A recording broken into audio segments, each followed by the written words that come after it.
I'm not a professional financial advisor, but I do recommend at least giving some deep thought to, if you have an Intellivision Amico pre-ordered directly through Intellivision, to go straight to their contact page and ask them to cancel your pre-order, get your $100 back. Why? Because these guys are bleeding money, like we've already said. These guys are not in a good position to exist for no more than a few months. And the longer you wait, the harder it may be to get your money back.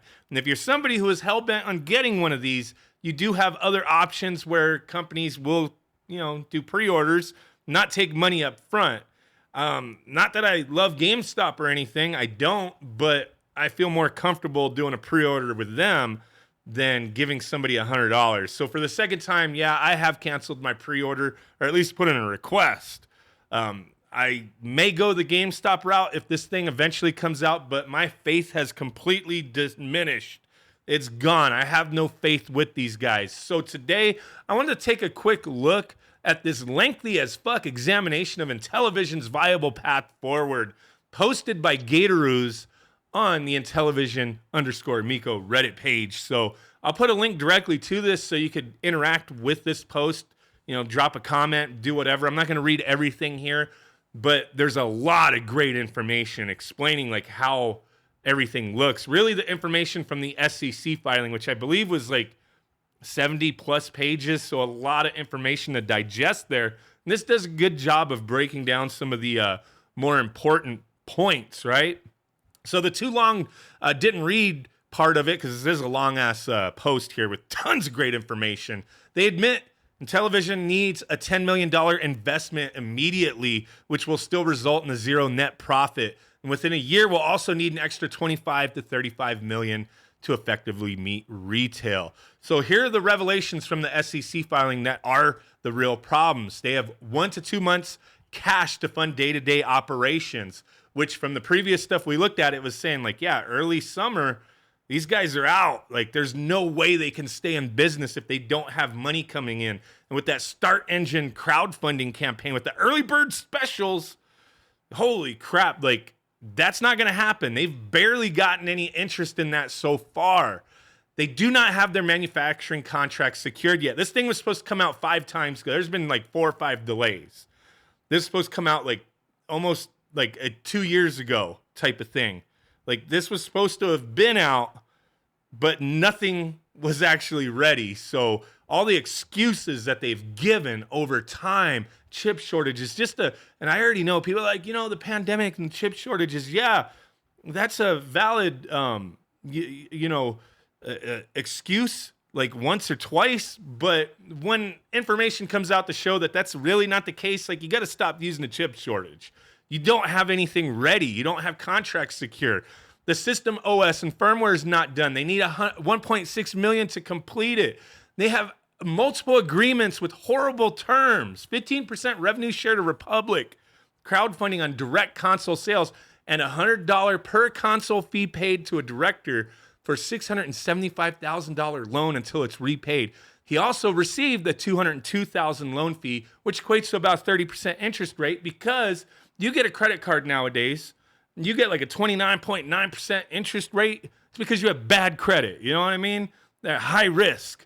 This guy, I'll give you the money, but you high risk. I want 30% interest, right? That's the way it looks, man. They need an immediate additional $10 million, which covers 7 to 9 months of operation with a console launch window within 6 months from now. Without this, they essentially have no path to market. So immediate funding. They plan to get the $10 million in 2 ways. $5 million from an institutional investor, and then $5 million from Start Engine. They're only at about 40,000 right now. He says 42. Last I checked, it was around 40, which was yesterday. So yeah, that not much getting there. He estimates, Gatoroos here estimates they might get 100,000 people who are risking money that I hope they're comfortable with losing. Like, is there hope? We don't know. They're hoping to get credit from suppliers. Distributor who they have a distributor who will pay 25% advance on future orders. And they're in discussions with the distributor to receive prepayments on products in the range of $1 to $4 million. And additional loans from company directors. Horrible terms again, most likely. And supposedly they're in talks with a unicorn investor to invest the entire $10 million. Who's that?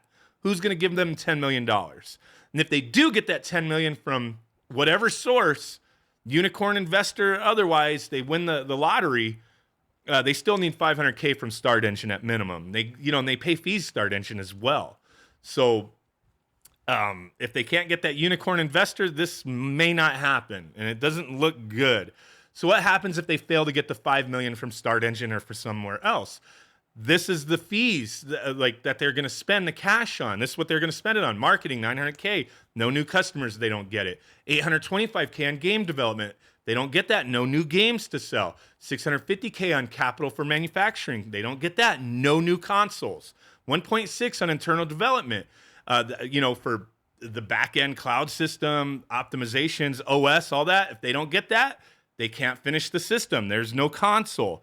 $850K for overhead and staff. All those people through all these numerous offices, Irvine, Salt Lake City, San Francisco, Dubai, Nuremberg, that they can't afford to pay, and they can't afford to pay the supposed rental for the office space that they supposedly have. So no company, they don't get the $850K to pay everything, right?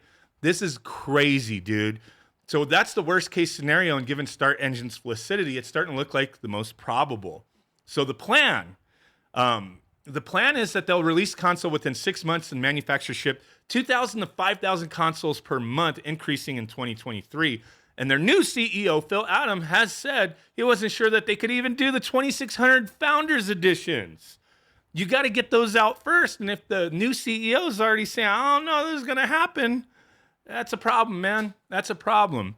So Gatoroo's here estimates that they probably have around directly 6,750 pre-orders. And these are the estimated direct costs. Some of it's information directly from, people in the know, and then, other stuff, right? So some of this may be lowballing the estimate direct costs. $100 bill of materials for the two controllers per Phil Adam. $60 for the console. That's only a guess, but he's seen higher estimates with the RFID, all that stuff. I mean, it's not the most powerful system in the world. It's, technology you could develop on from several years back for a cheap $100 phone. Yeah, $20 for assembly, packaging, and internal distribution. That may be a lowball number. Could be right on the point. And then that $100 to the Sudesh loan, the director loan or whatever. The $100 per system. That's not. There's no money. So $325 after all the direct costs. That's $325 for a Founders, $317.50 for VIP. The Founders cost $300 retail. VIP was $250. That is a loss. There's a loss with every console sold. This is freaking ridiculous when you really go through all this, man. Like I said, I didn't want to read everything here. I'll put that link so you guys can go to this page and read all this information. But it is nuts. Like, just talking about the console at retail, if they get it to retail and they go through that instead of direct sales through them, because, yeah, as he says, they're not getting any significant sales. You Google Intellivision Amico pre-order, you're going to have advertisements from GameStop. Like, people are going to go to companies that they know and can trust. Intellivision taking $100 up front is a little worrisome, man. Some people had faith, man. I had a little bit, but it's gone, dude. It's gone. At console at retail, $263 for $250 console, losing money on every sale. And then if they sell these digital games for $10 after the deduction, the 25% revenue to Republic, which is nuts. The developer gets 50%. That leaves $3.75 for Intellivision. How many games do you have to sell to keep afloat? You have to sell a ton. And it doesn't seem like there's that much interest for this console to be that big. Now, they increased the price to $300, $350 for this thing. It's just going to get worse. You're no longer affordable. Even at the $250 to $300 price point they're at right now, you're competing with the Nintendo Switch and the Xbox Series S. You say you're a whole other thing. Families are falling apart because gaming is so expensive and things are complicated. Yet, look at your system. I've heard and seen people talking about the little demonstrations, people like the controller not being as reactive or like losing place of your finger because there's nothing on the touch screen to say, hey, this is the button you press. You got to look down. Yeah, granted, like you get accustomed to it. You know what I mean? But it's like they've shown pictures saying how a 2-button controller from Nintendo 1985 is so complicated compared to their shit. Doesn't make any sense, man. So essentially, to be a viable company, they got to get all this money in hand. And even if they do get this 10 million plus up to 35 million more in investments, it's just going to be a tough thing for them to continue on doing. There's no faith right now. You have 12 people who speak positively about this company and this product day in and day out and want to just accuse everybody else of being haters. When the numbers are there, when the story has written itself since day one, the interactions from Tommy Tallarico, the information that's gotten out there, the actual interest that people have in this thing is not enough to keep the company afloat. I mean, I never wish these guys to fail, but it just, the writing is on the wall. It seems like it's over. If they could pull this out of their ass and get this money, yeah, you may get that console in your hands, but how long are they going to be able to keep on supporting that console? They say how they're, Phil Adam, like, oh, we don't want to become an Ouya fiasco. Well, Ouya did pretty well for a period of time. That actually released and sold a ton of units. I had a couple of them for a while. It was an interesting idea at the time.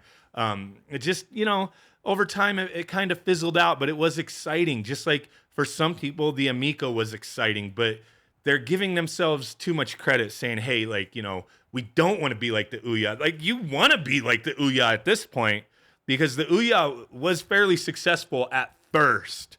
And these guys have yet to show any kind of success or profit. They're bleeding money, dude. They're just bleeding money. A lot of people praising this post from Gatorus. He did a fantastic job, for real. Like I said, I want to read everything here. Leave some of it up to you guys. Take a look. Interact with this individual. Let them know, awesome putting this all together. Really do appreciate every single one of you guys hanging with me on this one. Let me know what you think. I think it's time to get out, man. Time to get out. That's where it is for me, man. I'll put in my pre-order at GameStop or Best Buy or whatever, where I know they're not going to take money from me up front. I'll wait and see if Intellivision actually gives me my $100 back, and I'll let you guys know how that went. The first time I canceled with them, it was fairly smooth. We'll have to see. I'm sure they got a lot of requests lately with all this bad news. There's still people I've seen holding on to dear life, hoping, and that's fine, man. Do what you got to do. Really do appreciate you guys. Catch you on the next one. Bye.